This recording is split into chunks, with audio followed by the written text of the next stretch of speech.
Hi guys, my name is Daryl, and over the next few videos I'd like to demonstrate the actual exercise that Vince Gironda taught in his Master and Pro Series training programs. I've written 2 books dedicated to Vince Gironda, Invincible and Convinced. Invincible entails all the programs and information I learned from Vince during my first 2 years of training under his guidance. Convinced entails the latter 3 years of training under his guidance, which includes all the individualized programs that Vince designed for me personally. There was just way too much information to put in one book, so I had to write 2 books. In my book Invincible, I have included Vince's Master and Pro Series.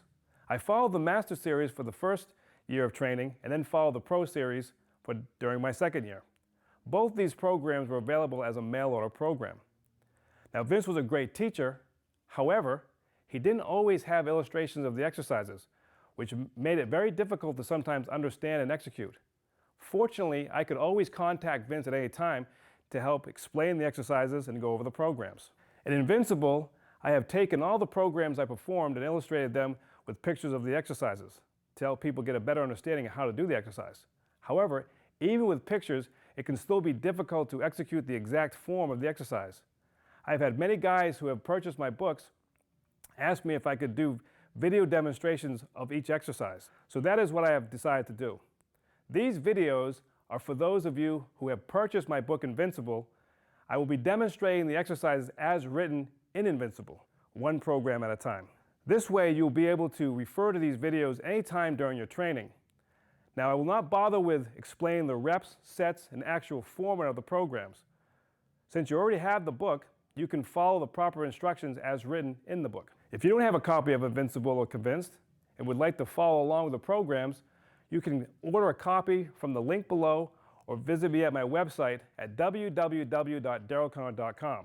So today, I will be demonstrating the exercises of Vince's Master Series Volume 1. All right, now guys, I'm going to show you the exercises in the Master Series Volume 1.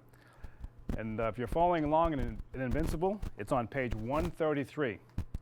And the first exercise is the Consommetric Vacuum. Now, I'm going to illustrate all the exercises or demonstrate the exercises in the order that they were written in the actual program.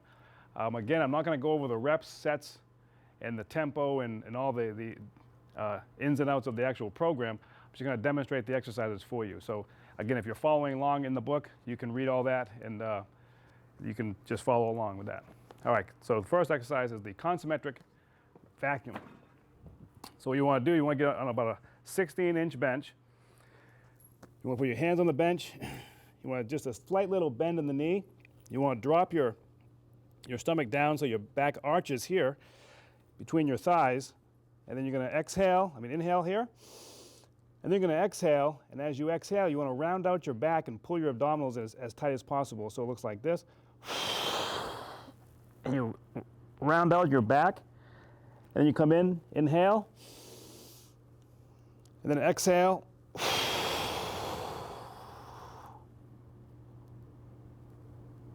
Then inhale, exhale.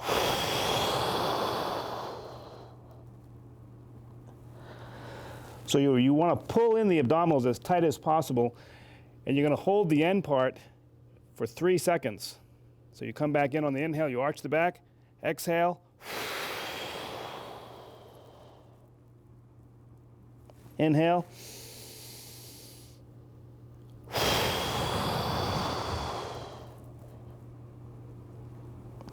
And exhale. And that is a Consommetric Vacuum.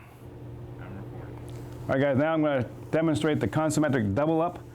This is a great exercise for the full spectrum of the abdominals.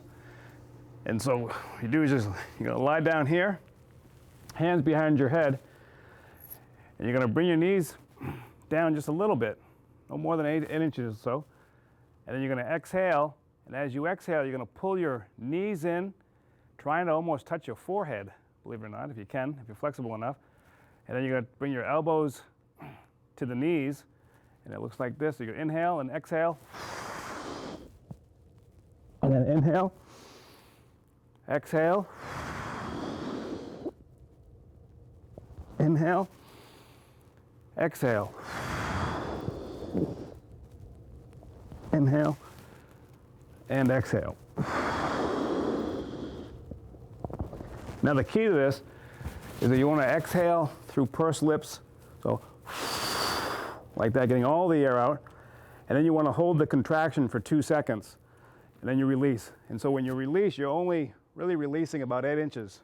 So you don't want to go all the way down. You can if you can actually go down like this and then pull your knees in and contract that way. That's a little different variation, but that can hurt your back if you're not strong enough in the abdominals. So if you come in, you can do it like that, or you can stay up here and you just separate 8 inches apart and then exhale, inhale, and then exhale, inhale, and exhale, and inhale.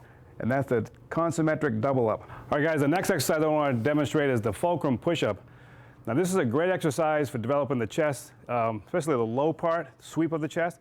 So this would be a great exercise to build up to the Gironda dip. So what you want are 3 benches, preferably the same height, but do the best you can.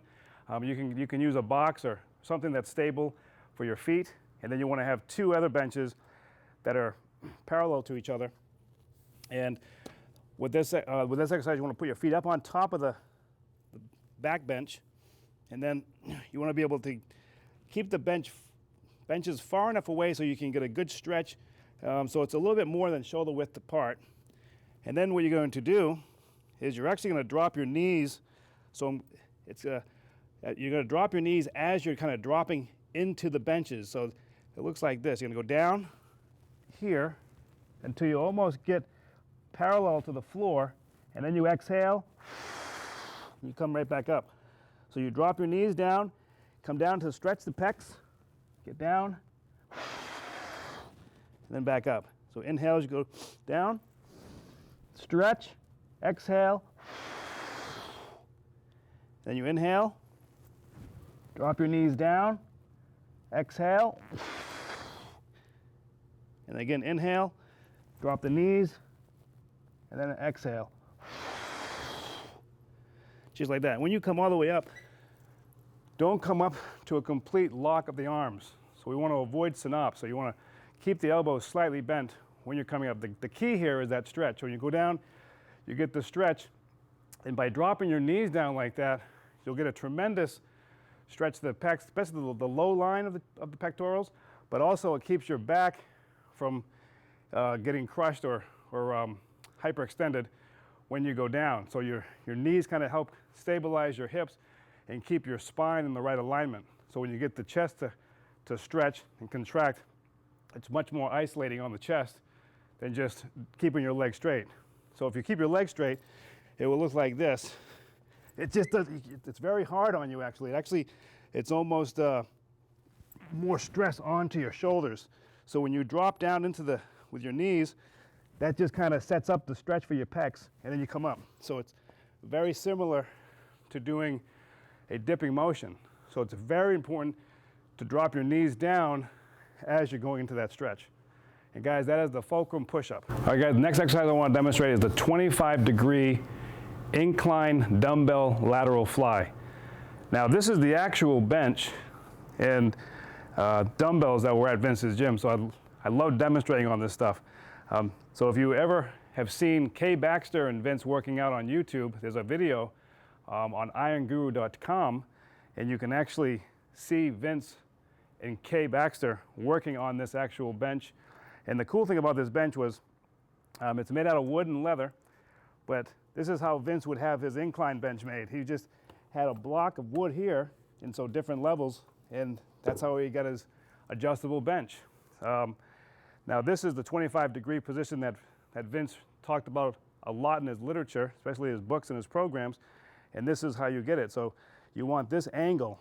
So if you can get it pretty close with a regular adjustable bench. So this is the regular Cybex bench, and they have different adjustments now. So you can actually, I can find it.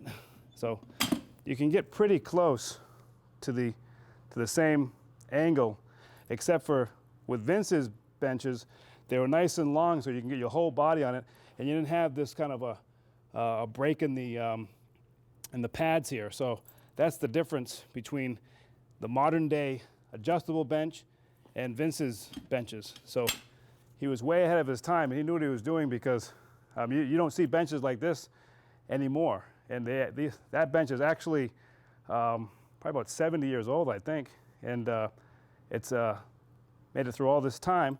And these other benches, they break down. I've had to replace them numerous times over the past 20 years. So this quality here is much better than even the modern day stuff. So anyways, so I'm going to demonstrate the exercise, what you want to do. Again, these are the actual dumbbells. The cool thing about these dumbbells is they actually contour to the palm of your hand. So they're just so comfortable to hold on to. So again, they're a little bit different than the modern day dumbbell, but once you get used to these, you don't want to ever go back to the new stuff.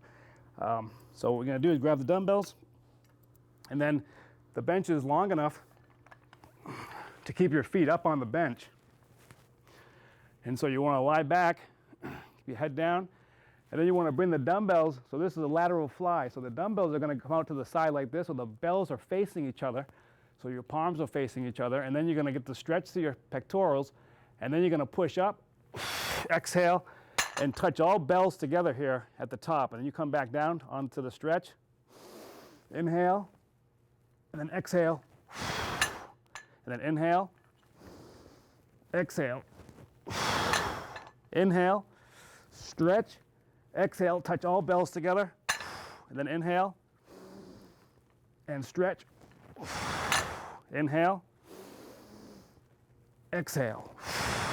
So you hold just about 1 to 2 seconds at top, and then you come back down, inhale, exhale, inhale, and exhale. And then one more inhale, and exhale. And you come off it. Now, I can't explain it to you. I don't know if it's just because I'm a Vince Gironda freak or whatever, but when you're on this bench with the actual dumbbells, the pump is incredible. So I don't know if it's in my head or not, but just the angles and the way this works is the stretch is so intense in your chest. I've done this on the regular modern day benches, but you still get a pump, but there's something about being on this bench. So I don't know, maybe it's just because, again, I love this stuff, and it's very, very unique. But anyways, that is the 25-degree incline dumbbell lateral fly. So now, guys, I'd like to show you the 25-degree incline chest press. Now this is very similar to the lateral fly that I just showed, except for the hand positions a little bit different and the elbow positions are different. So this is how it looks. With the fly, elbows are down here and the palms are facing each other. With the press, you're going to flare your elbows back so that the dumbbells are behind the shoulders, slightly behind the shoulders, and you're going to turn your palms down, and then the pinkies are going to be just a little bit higher than the thumbs, and you're going to keep your elbows straight out. You're not dipping down like we did with the fly, so you're going to stay at like a 90-degree position here with the elbows, and then you're going to exhale and then press up, and then come back in, inhale, and then exhale. Inhale, exhale. So the range is a lot less than when you did the fly. And then when we do the press, we're keeping the elbows slightly bent, so we're not fully locking out here. So you're keeping your elbows slightly bent, and you're coming into this motion here. So it's almost like 3/5 of the actual movement that's actually working. So here, and then you press, you keep the elbows back. So the key points here, when you're doing these, you're keeping your elbows back, so you flare out the elbows. That's going to get a tremendous stretch on the pectorals. And being at this 25-degree incline, it's going to isolate and target the upper pectorals. The pectoral minor is going to get more activation here, but you're going to get more of the fibers of the pectoralis major too, up into the upper part where it attaches to the clavicle. So it's a good stretch. and then you press up, and we're not going full extension. So when you're coming up, you're doing, it's almost like an arc, like this. You're creating this sort of almost circular motion, but the pinkies are going to stay up just a little bit higher than the thumbs so that you don't flare out. Some guys will press and they'll just flare out their thumbs, and that's going to displace the muscle recruitment to another part of the body, which is usually the shoulders, the deltoid. So you don't want to do that. So you want to keep your elbows turned out, flared out, and then we're going up into this motion. And the key point is really the 3/5 part of this motion is kind of like right into this sweet spot right here to activate and keep tension on the upper chest at all times. If you come down too far, that could be problematic. It could cause a lot more stress on your shoulder. So you just come down so that your elbows are parallel to the floor, and then you go ahead and crank those out. You keep the elbows back. Don't drop your elbows in. As soon as you do that, you're going to start recruiting too much of the anterior deltoid. So we want to keep from doing that. And so we want to keep up with that nice tension, keep tension going down and up. You don't just let the weight drop and then throw it back up. So you want to keep it nice and controlled, nice and concentrated, and you'll get a tremendous pump in the upper chest area. Guys, that is the 25-degree incline chest press. Yeah. All right, guys, now I'm going to demonstrate the overhead pull down, otherwise known as the arched back pull down. Now you want to use a straight bar, and you want to have obviously a cable lat pull down machine. So you want to grab the bar. You don't want to grab it down on the low part. You want to get it just above where the bumps are.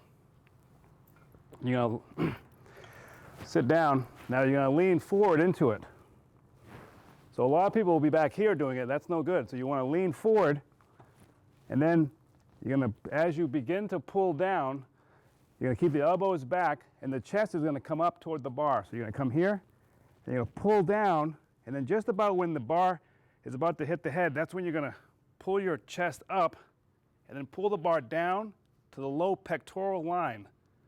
And then you come back up, inhale, and we're going to go nice and smooth, going back into that forward position.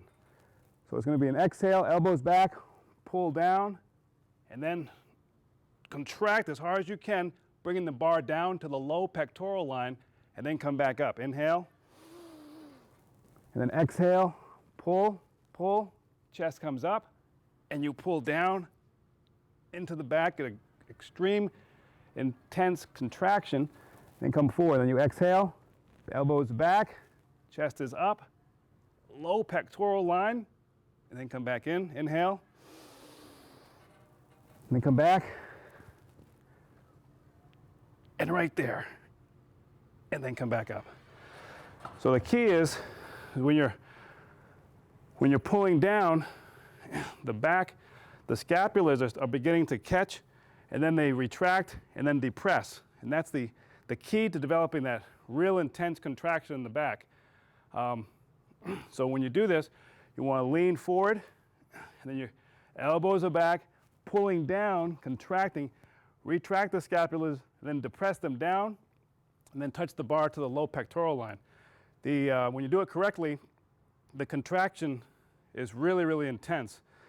You won't be able to lift a lot of weight when you do this exercise, so I always recommend cutting the weight down maybe in about half of what you normally would use, because when you do it correctly, like with all of Vince's exercises, they become very, very difficult to complete a full set. So always start light when you're doing a new exercise, but when you do it like this, your back will just, it will blow up. It'll be an incredible pump to the back.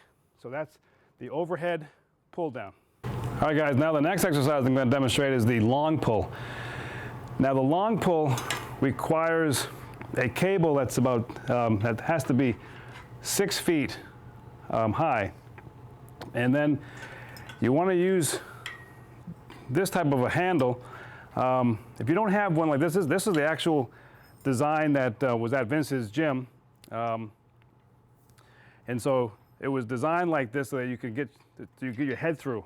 And so that's why it's kind of bent like this. But you can also use it if you don't have that. A lot of gyms have a handle that looks like this. So this is pretty darn close to it. It's maybe a little bit wider, but you can find something like this at your own gym, or you can get these online, and they look like that. They have a little bit of a bend as well, so you can kind of get underneath it. So I like to use the actual handle from Vince's gym. And the way we start this exercise now, this is designed so that you have a place to bring when you sit, you put your feet against this brace. That way it'll keep you from sliding forward. So if you don't have something that's kind of built into the floor, you can actually create something like you can use aerobic steps or some type of wood or something to keep your feet from coming forward. But so what you do is you grab the handle and you would actually walk around, and then you'd sit down and you would put your feet up against the brace. Knees are slightly bent.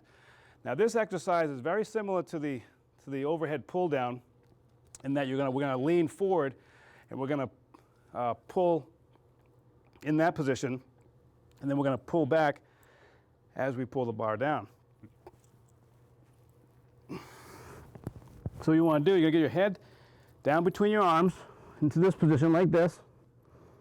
And now here, we're gonna go ahead and we're gonna begin to pull the elbows back. So you're gonna pull the elbows back, getting the scapulars to retract and then depress. So you're gonna start here and you're gonna exhale. Now, when the handle just gets right above your head, that's when you're gonna go ahead and you're gonna pull your chest up, and then you're gonna pull the bar down below the pectoral line. And then you're gonna scoop the bar down and then start over again.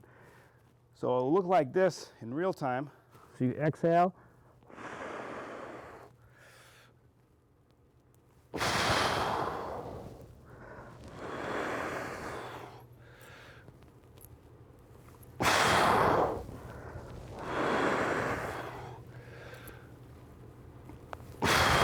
So here, you don't want to move until the bar is directly over your head. So you're here, your elbows come back, you're going to contract, contract, contract, and then just right where it's about to hit your head, that's when you're going to go through the bar, bring the chest up, and then really contract.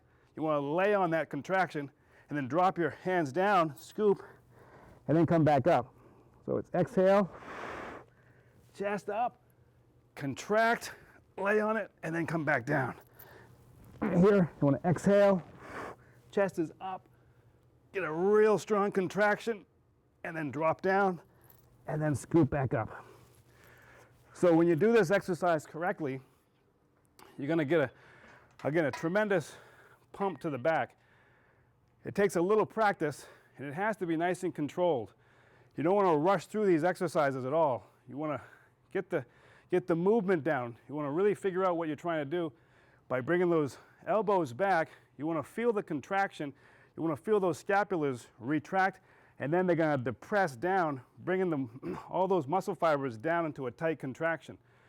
So it takes a little bit of practice, but once you master it, it's going to be your favorite exercise because it really shapes the back, but you're going to get a tremendous pump. That's what I love. So this is the long pull using the long pull handle from Vince's gym. All right, guys, now I'd like to show you the dumbbell lateral raise. First thing you're going to do is put your heels together, flare out your toes, knees slightly bent. We're going to round forward slightly. We're going to start with the dumbbells pressed together, all 4 bells together in front of your body on your thighs. You're going to exhale, raise the dumbbells up, keep them out in front of your body. And as you raise up, we're going to tip the dumbbells down so that the pinkies are higher than the thumb. Looks like this. Exhale as you go up.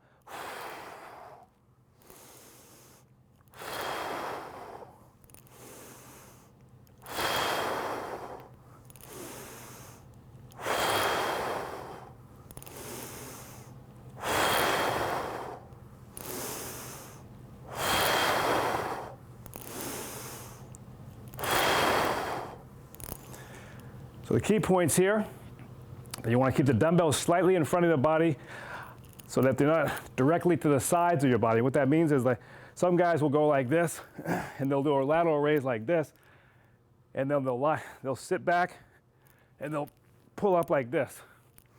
That doesn't hit the lateral head as effectively as leaning slightly forward and having the dumbbell come in front of the shoulder.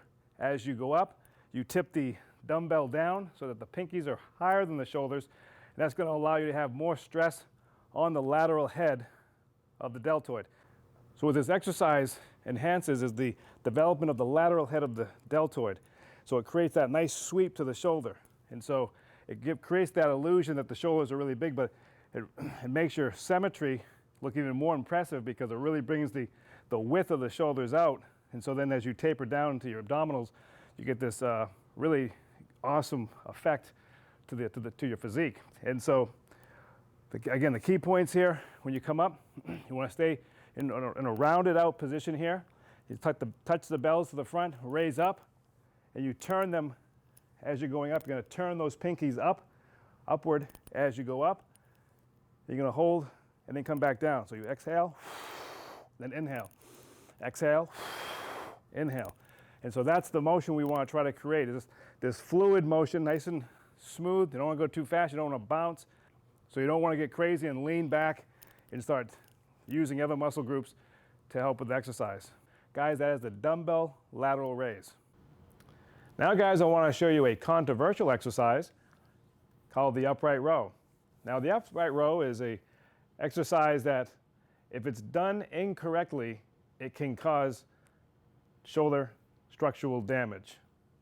And this is why you'll see a lot of YouTube videos by the so-called experts claiming that the upright row is a terrible exercise, that you should never do it, and that it's just going to tear your shoulders apart.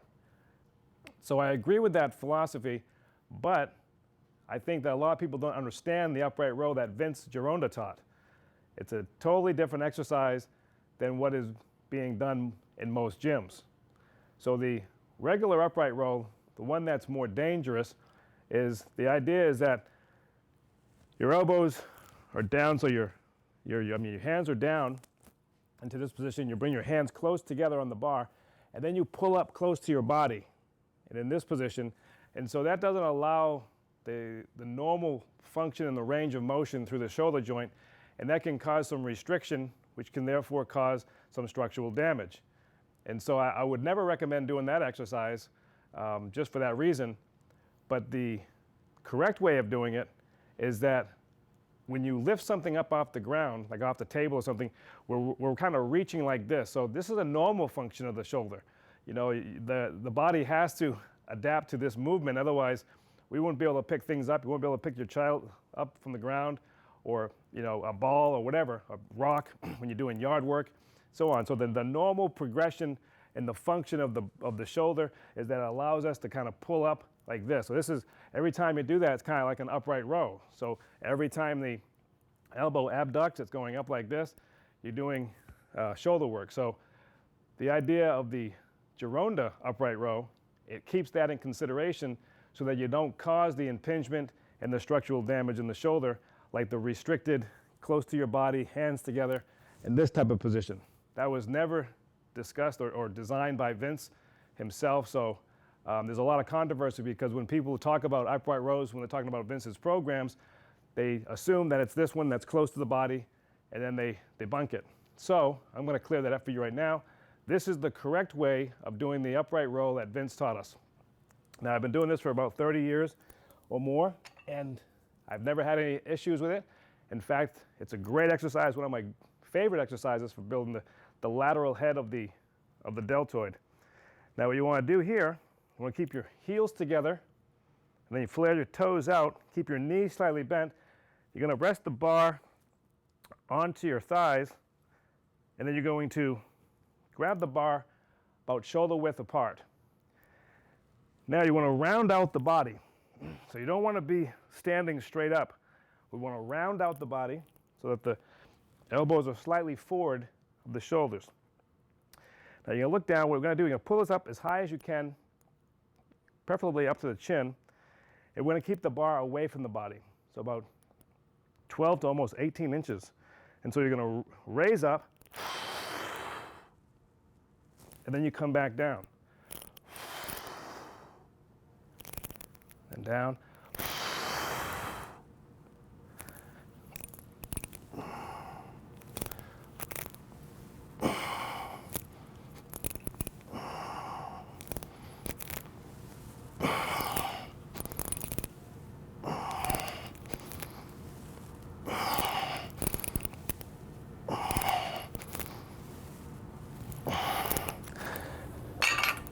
Now, what I did there is start with the bar on the thighs, round up the shoulders, and you pull the bar up so you're coming up away from your body. We're not pulling it in toward the body.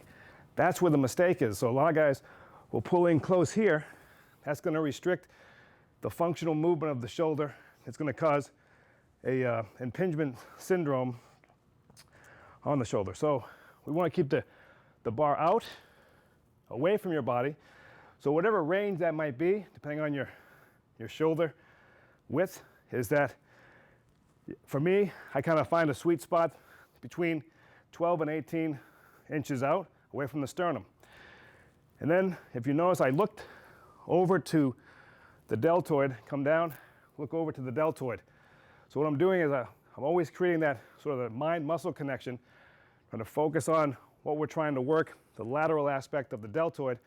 So I want to go up and kind of focus on that. And then also, you'll notice that I rebound the bar off my thighs. So I come down, you rebound, and then you come up, down. And so it kind of allows you to have just a little bit of momentum, but not too much, just enough so you can get that start. And then you pull right up into that high position up to the chin. So you're pulling up, you're going to hold that. I like to hold it for like 1 to 2 seconds, kind of keep tension on the muscle at all times, rather than just go up and down really fast. So I go up to nice and smooth, hold it, come back down, rebound, come back up, keeping the body rounded out. So it doesn't have to be over excessive. You don't want to be in here. You don't want to be standing straight up. You want to be right in the middle of that. So keep your chin kind of almost going down, kind of in a hunch position. Then you come up.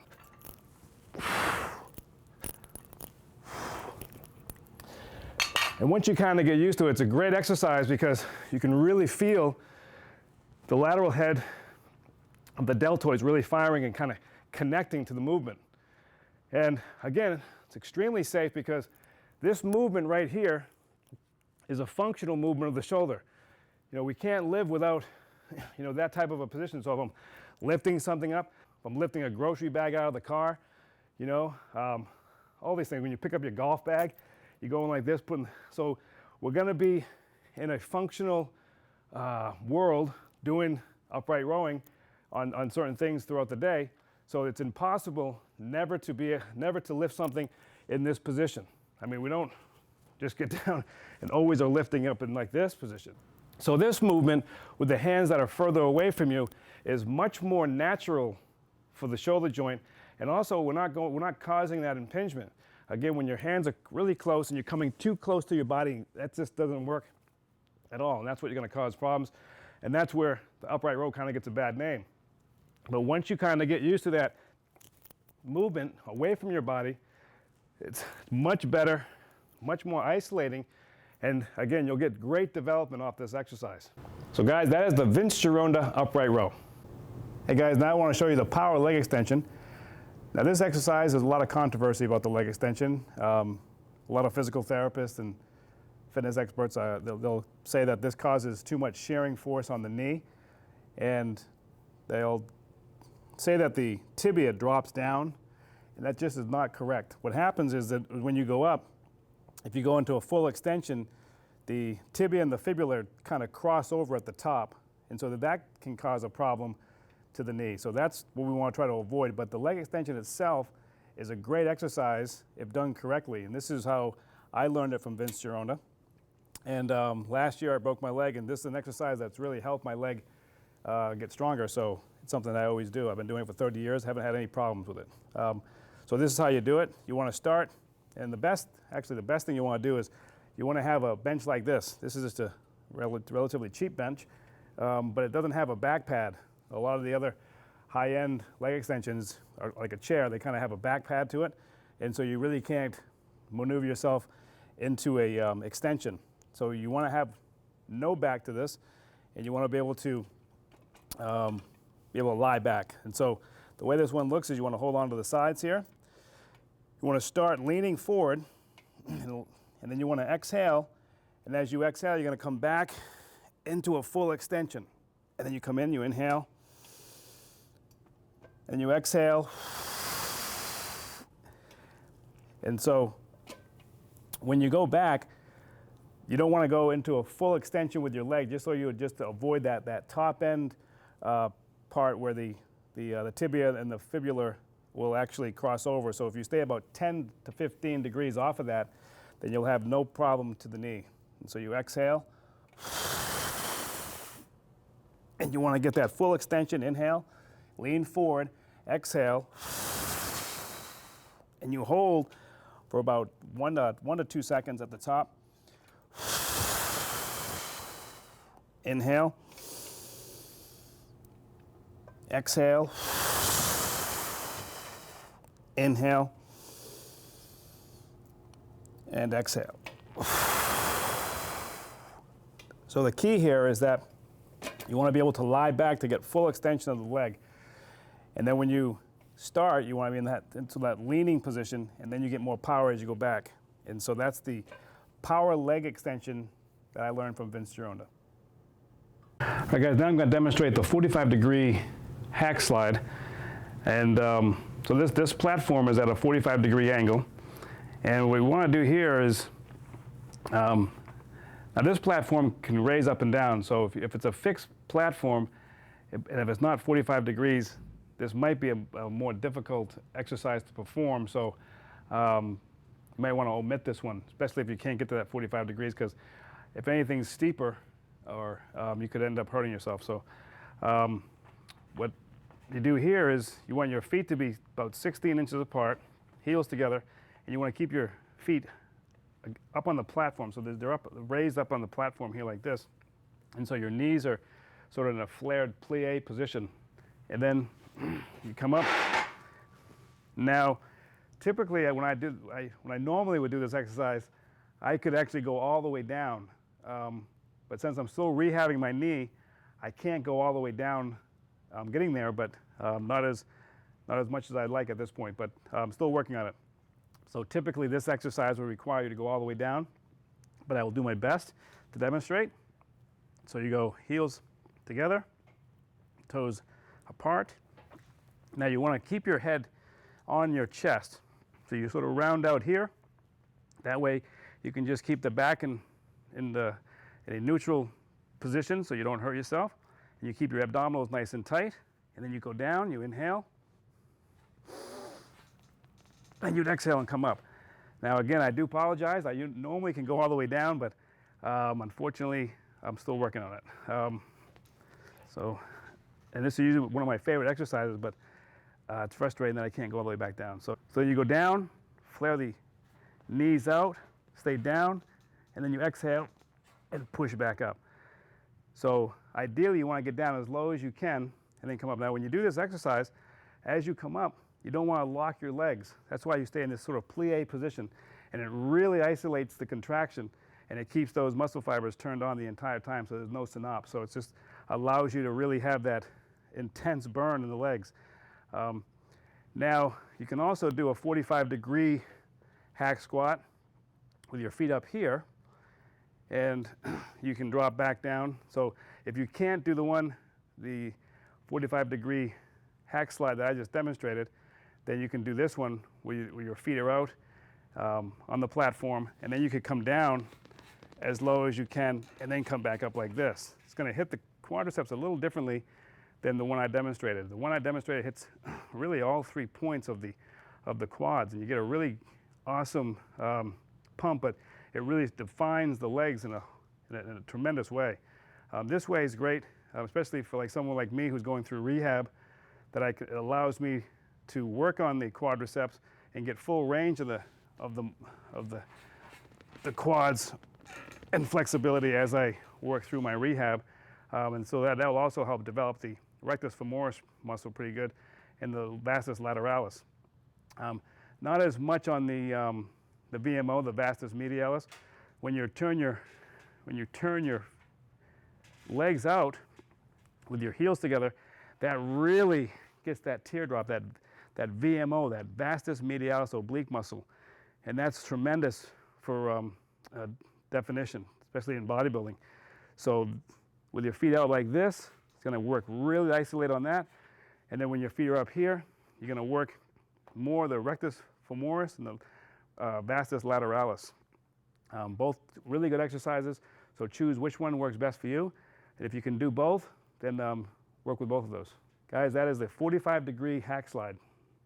All right, guys, now I'm going to show the tricep push down. Now I'm actually using this is the triangle bar from Vince's gym. And it's fascinating how this works because it doesn't have like the pulley hole is up on top with this triangle, so nothing interferes with you down here, and it creates more leverage. When you have the regular barbell, or the dumbbell like this, I mean a regular bar like this, it has the hole in the middle, and so the bar kind of can move around a lot. And so it's different how Vince thought of this as opposed to this, and how effective this works as opposed to just a regular straight bar. So it's one of those things I really can't explain unless you do it, but it just really, for some reason, it really isolates the tricep tremendously. It also has this leather pad on it, so it kind of swivels, so it moves around. And so this particular exercise, you want to grab the bar about 11 inches apart, and you're going to use what's called a false grip. The false grip means that you're going to keep your thumbs on the same side as your fingers, as opposed to this. When you bring your thumb around underneath the fingers, the reason for that is because the thumb is really the only separate, it's separate from the fingers in terms of, it's like its own little entity. So it creates a lot more power by itself. And so you want to eliminate that, because when you're doing certain exercises, if you activate and use the thumb a lot, then that activates the forearms and kind of displaces the tension of the contraction that you're trying to isolate. So by keeping your thumbs on the same side as the fingers, you eliminate any added stress to the forearms by the thumbs. So that's what that means. Okay, so we're using a false grip. And now we're going to go 11 inches apart. Now you want to keep your knees slightly bent, and you want to keep your elbows close, pressed to your sides of your body. Now you're going to come up here, so the bar is actually going to touch the chest here, and then you're going to pull this down toward your thighs. So you're going to exhale, and then right there you're going to contract. You're going to hold that, and then you come back up, inhale, then you exhale, and you inhale. Keep the elbows pressed to your sides, exhale, and contract. Now it's important here too, is when you're pressing down, that you want to, it's like if you've ever ridden a motorcycle and you full throttle the motorcycle and you want to open that up, that's how you want the hand to go. So you want to go into a flexion here. So you want to flex the wrist. So as you come down, so elbows close to the body, pressed in tight, bring the bar to the chest, false grip, and then you're going to exhale, and then stay in that flex position at the bottom. Do not go into this position where you come down and you're going to straighten your arms and your wrists. For this exercise, you don't want to do that. Which is kind of interesting, because when you're doing like barbell work with the chest, you want to make sure that you never go into that flex position with your elbow. I mean with your wrist, because then that's going to put too much stress on your elbow and cause tremendous tendonitis. But when you do with the triceps, you want to increase that angle, and so you get a much greater contraction on the tricep. So that's just a little side note. So again, elbows close to the body, knees slightly bent, touch the bar, false grip, touch the bar to the chest, low pectoral line. Then you exhale, touch the bar to the thighs, then inhale. And And you want to get all the air out. Inhale, and then exhale. And inhale, and then exhale. Now that isolation really grabs hold of the triceps. So you've seen some people just get up here and they just start throwing the dumbbell, the weight down like this, and that doesn't do anything. So to really isolate, you have to keep the elbows back, and then when you press down, you have to keep the elbows close to your body, and then really keep the wrist in a flex position as you go down. So that is the tricep push down. Now guys, I want to show you the tricep pullover. And so what we're going to do here is going to grab the bar, and then you just lie back. And now what we want to do here is you want to start the bar up over your chest. You're going to grab the bar about shoulder width apart. Now the key is to keep the elbows pulled in. Don't let the elbows flare out. So we're going to keep the elbows in. We're going to drop the bar down. You're going to stretch. Go bring the bar just below the bench line. And then you're going to pull back up, pull back over, keeping the elbows close. And then the elbows are going to lock. And then you're going to continue to go a little bit further past the 90-degree position, so you almost end up in like a 70-degree position here. So we're going to start here, go down, stretch, and don't let the elbows flare out. You're going to keep them pressed in. You don't want to lose that position. And then you come back, and then your elbows will lock here, and then you're going to continue to press the bar just past the straight up and down position. So you're going to press it almost 70 degrees away from you. So it's down here, stretch, and then begin to contract into that 70-degree position. Come back, nice and controlled, stretch, elbows, and then the hand will follow through 70 degrees and come back down. So the key is when you're over your body, you start with the bar over your chest, and you come back, you gotta stretch, feel the stretch of the tricep. The bar will end up just below the bench, and then keep the elbows in. Do not let them flare out. You keep the elbows in, and then you pull back in the same fashion. You come back, so the elbows are gonna come first, they anchor, and then you pull through with the weight. So you want to end up at that 70-degree position, and that's where you're really going to find the strongest contraction on the tricep. And guys, that is the tricep pullover. All right guys, now I want to demonstrate the spider bench curl. Now, the spider bench is actually a interesting looking bench. It's like a cross pattern here. It was a little bit of about maybe a 10, 15 degree angle, and then it has arm supports down here. So then you would lie down on this and curl. A lot of people don't have this type of a bench, and if you don't have something like this at home or at the gym, then you can actually use a regular preacher bench like this that a lot of gyms have, and you can use the back side of this, so the straight side. So you can actually get down here, and it would almost mimic the same motion, the same idea as the spider bench. But I prefer the spider bench itself just because of the angle, as well as it's really comfortable and it's kind of fun to do. So let me show you how this works. So the spider bench curl is you lie onto the pad, and then so your legs are totally out of the equation, and then you're going to use that false grip again, like I have been talking about, and that's with the thumb over on the same side as the fingers, so that you don't power the exercise with the thumbs, and that's going to take off the isolation on the bicep. And so here you want to grab the bar just about shoulder width apart, maybe just a little bit past shoulder width.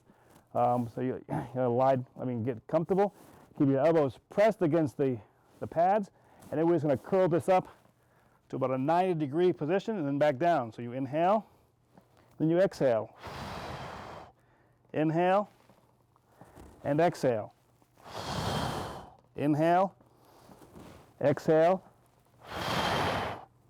inhale, and exhale.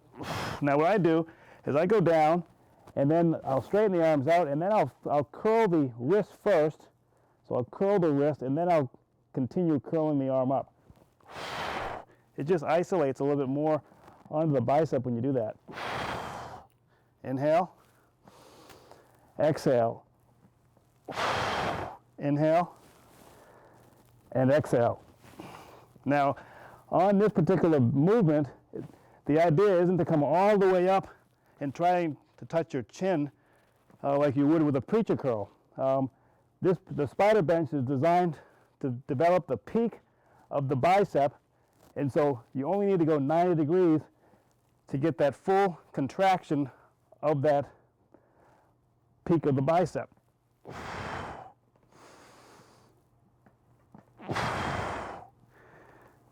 And then you come up. So this is a really unique exercise, and again, it's a great exercise for developing that nice peak. You don't use a ton of weight. It's best if you have someone that can spot you, because when you're in this type of position, you're draped over it. When it's really heavy weight, you either have to drop the weight, or it's just nice to have someone help you. So that's a good one to use a spotter on that one. But again, it's a great exercise, very unique. If you do have a spider bench, then you know what I'm talking about. It's just a lot of fun to do. If you don't, you can use the reverse side of a preacher bench. Now, if you don't have either one of those, and you're on a low budget and you're training at home, then you can do what I used to do a long time ago, before I could actually buy anything. I had an adjustable bench like this, and I would actually use the barbell here, and then I would just get down into this position. It might not work as well, but you can still get the idea here. So it's down here like this, and you can go like this. So that's a form of the spider bench that you can do at home if you don't have a bench or a preacher bench. The only difference between that is that you don't have the bone support with the pad. You can't get that nice leverage. So there is a limitation to that. But again, it will work, especially if that's all you have. Guys, that is the spider. All right, guys, now I'm going to do a barbell body drag curl. Now, this is a very unique exercise that Vince loved to do. And the reason for this body drag is that it really isolates the bicep. It's really going to hit like really up in the upper part of the fibers, really get a tremendous load of intensity when you do this exercise. And that's the whole idea, because the bicep, as you know, has two parts, and this really isolates and kind of helps pull on the sort of the outside head of the bicep. And so what you're going to do here, like anything, you're going to keep your, like with all the exercises, that when you stand, you keep your heels together, toes open, knees are slightly bent so that the bar is resting on your thighs. Now we're using a false grip here, and you're going to keep your grip about just a little bit past shoulder width apart. And then you want to keep your elbows close to the sides of your body. Now you're going to do exactly what the exercise calls for, and that's just dragging the bar up your body all the way to your chin. And you're going to exhale, and it looks like this. So keep the elbows to the side and back, and you're going to pull up right to the chin, and then come right back down, keeping the elbows pressed to the side of your body. And you go right back to the thighs, and then you exhale. And then come right back down. Then exhale. And then right back down. And you keep the elbows, the key is keeping the elbows close to your body. Don't flare them out. You want to keep them in. That's going to really isolate the lateral aspect of the bicep. And then back down. And exhale. and then back down.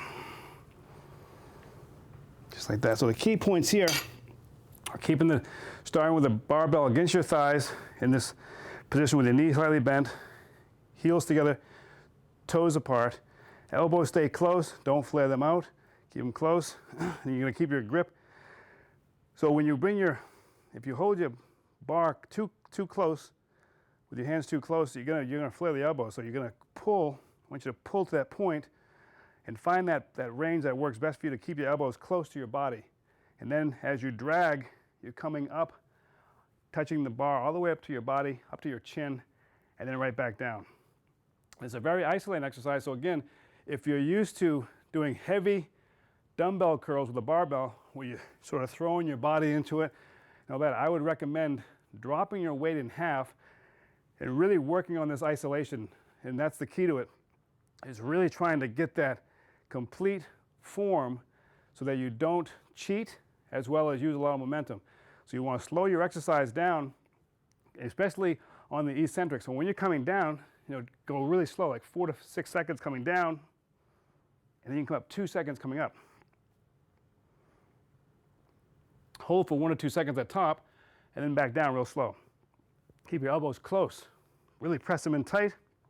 Come down, and then exhale.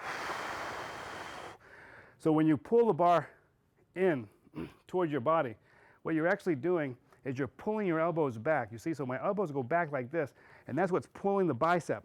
So you're really going to get isolated concentration on that bicep as you come back up and down. And so, like, rather than when you go like this and the elbow's out here, you're going to lose a lot of the intensity on the bicep, and it's going to transfer up into your anterior deltoid. So we want to avoid that. So you want to come up and you want to pull and really put all your tension into the biceps. So those myofibrils within the bicep really have to fire and contract.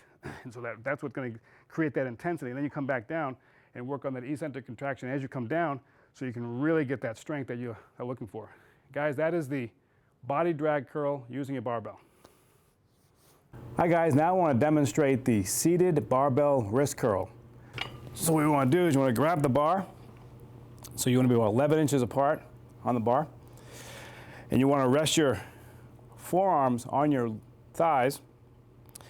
And so you want the wrist to be able to break over the knees so you can get a full flexion of the wrist. You're going to start with the bar all the way down the fingertips.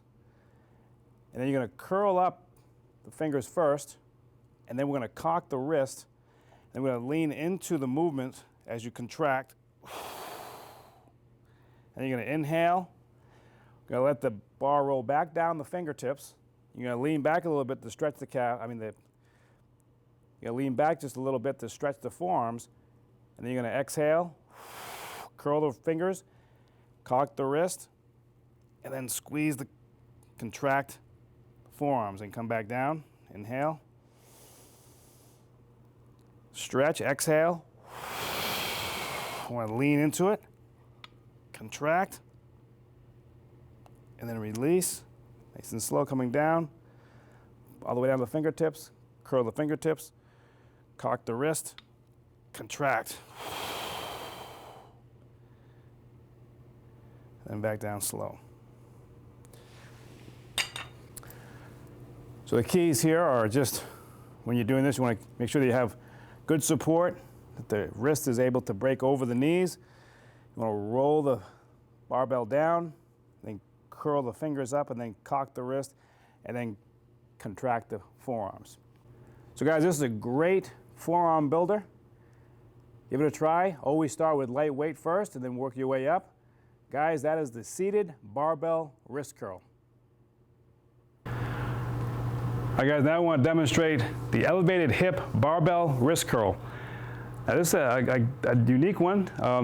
The last one was the flat bench wrist curl. Now this one is the elevated. So what you want to do is we're going to grab the bar, and you're going to rest your forearms onto your thighs here, and you're going to break your wrist just over your knees. So you're sort of in this decline, in a decline position here. And then same idea, as you want the fingertips to straighten out with the bar down, rolling down your fingertips. And then we're going to curl up And then we're gonna cock the wrist. And so you inhale, and then you exhale. Inhale, exhale. Inhale, and then exhale. Now, if you see how I'm doing it, what I'm doing is when I'm bringing the bar down, I'm sort of raising up a little bit here. I'm raising my body up. And then as I exhale, I'm kind of contracting, I'm crunching into the exercise. So I'm bringing my body down. So inhale, and then exhale.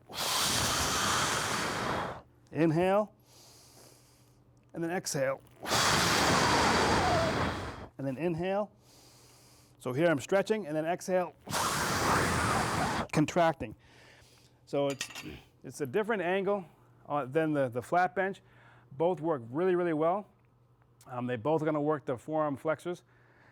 And so this is a different exercise. It gives you just a different angle on it. So, you know, you might be able to lift even more weight in this position because when you have your body into it, you can actually have a little more momentum just as you drive that heavier weight up.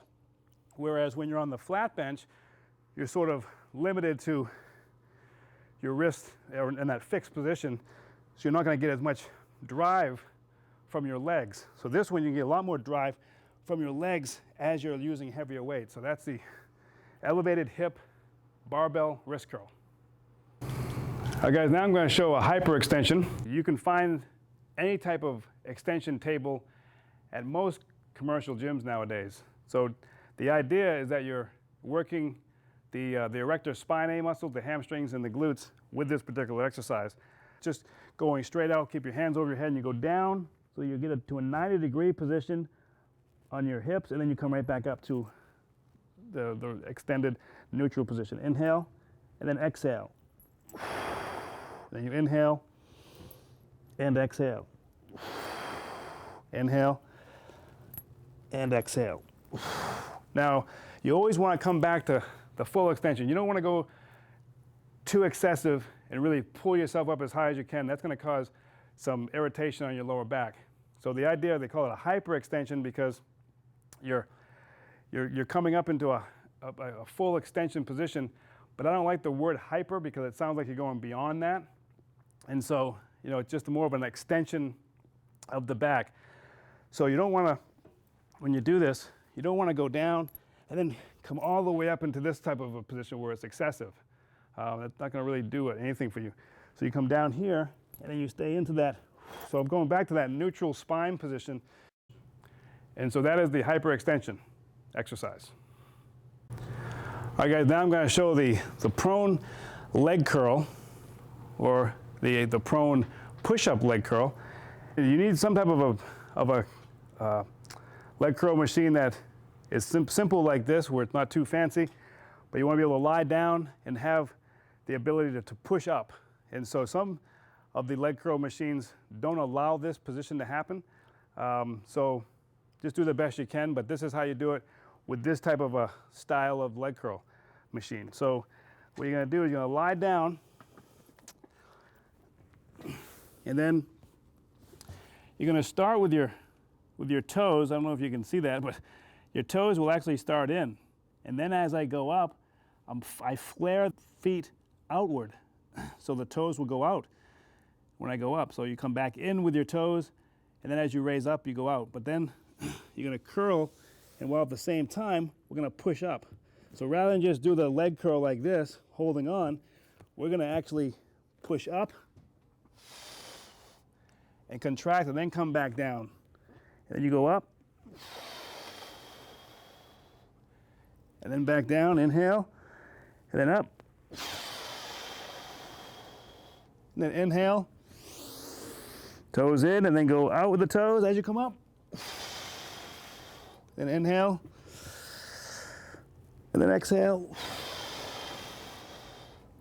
and then back down. Now typically, guys, when I do this exercise, I can usually touch the pad to my hamstrings.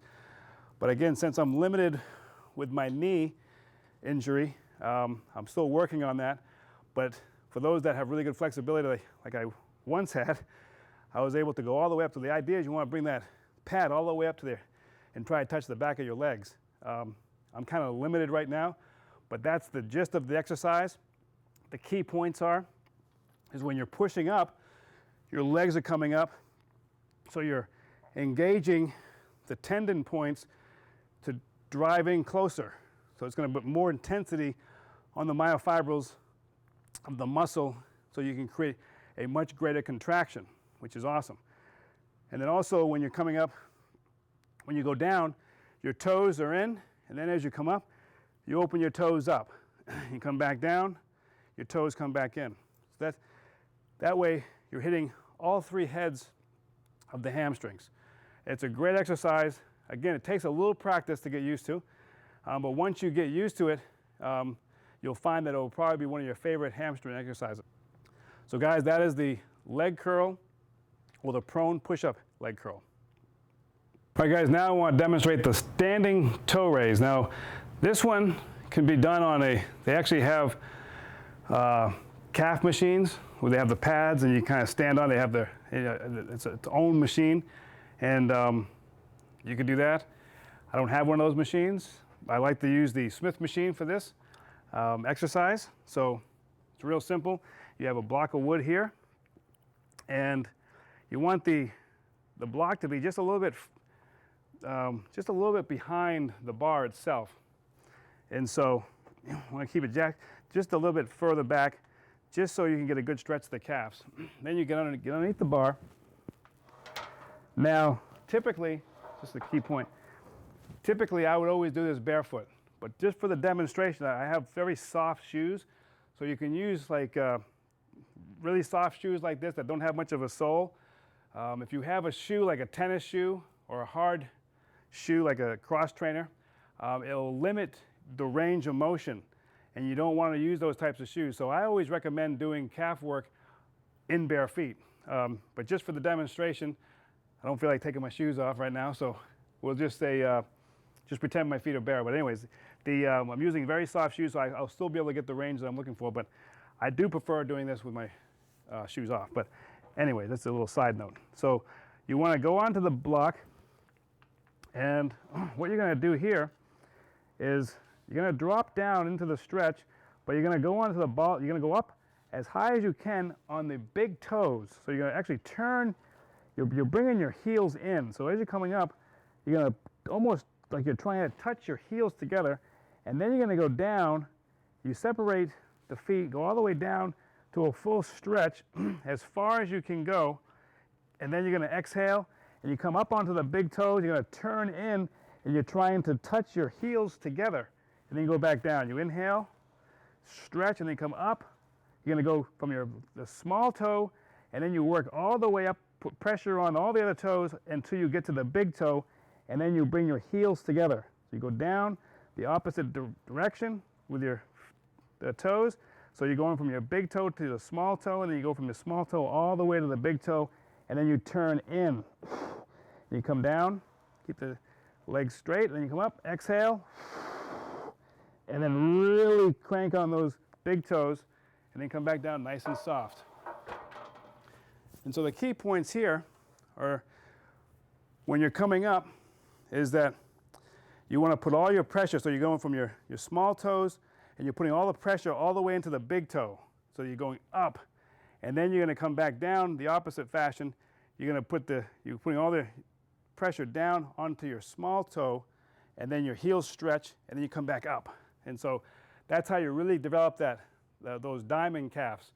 And it's also way more effective that way for developing the gastrocnemius, rather than just trying to go up and down like a lot of guys will do. They'll just get up here, and they just kind of bounce through the exercise, and that doesn't really do anything. You have to kind of get that engagement, so as you come up, you're pulling in up onto the big toes. So you have to get that bone support in order to really make those calves work. And so that's a great exercise. Guys, that is a standing toe raise. All right, guys, so this is a seated calf raise. Now, the seated calf raise is going to work the soleus muscle group. It's the muscle group that is underneath the gastrocnemius, which is that beautiful diamond-shaped calf muscle, and then underneath it is the soleus. But the soleus is important because that develops a really nice foundation of the calf, and it also kind of helps kind of give that nice thick size to the calf, and more strength to the calf. So this is the seated calf raise. Now it's the same idea as the standing calf toe raise, is that we want to focus on the pressure on our toes, and how we do that is when you disengage here, you don't want to ever raise up onto your small toes when you come up. We want to put all the pressure on the big toes. So it's the same idea as when we did the standing toe raise, is that when you go down, you want to spread the feet so that you get the stretch on the calves, but then as you come up, you want to push up and you want to transfer the resistance from your small toe all the way through the other toes and then ending up onto the big toe as you are turning in your heels to touch them together. So you go up and you come back down, you want to stretch, and you come all the way up, go up onto the big toe, and you're pulling in your heels together, trying to touch the heels together, and you lean forward and get as much contraction as possible, and then you come back down. You can go back into a reclined position, then you exhale, you come over the bar, leaning forward and pressing your heels together really tight, and then come back down. And you exhale, you come up. You really get that tight contraction onto the big toe. Inhale, and then exhale. Hold that for 1 to 2 seconds. And that's what you want to do. So again, we're doing a little bit more isolation on the calves by bringing the tension from your small toes to the big toe, and then reversing that as you're coming down for the stretch. So you're going to stretch the calves, and then you come up, you're going to go up and put all your pressure onto the big toe, and that's going to naturally pull your heels in together so you get a really strong contraction in the calves. Guys, that is the seated calf raise. So there you have it, guys, the exercises for Volume 1 of the Master Series. Guys, be sure to subscribe to this channel so you can stay updated to all the other programs and exercise and demonstrations that I'll be showing over the next few months. If you're interested in buying my books, Invincible or Convinced, you can check those out on my website at www.darylconant.com. I want to thank you very much for watching. Take care. See you next time.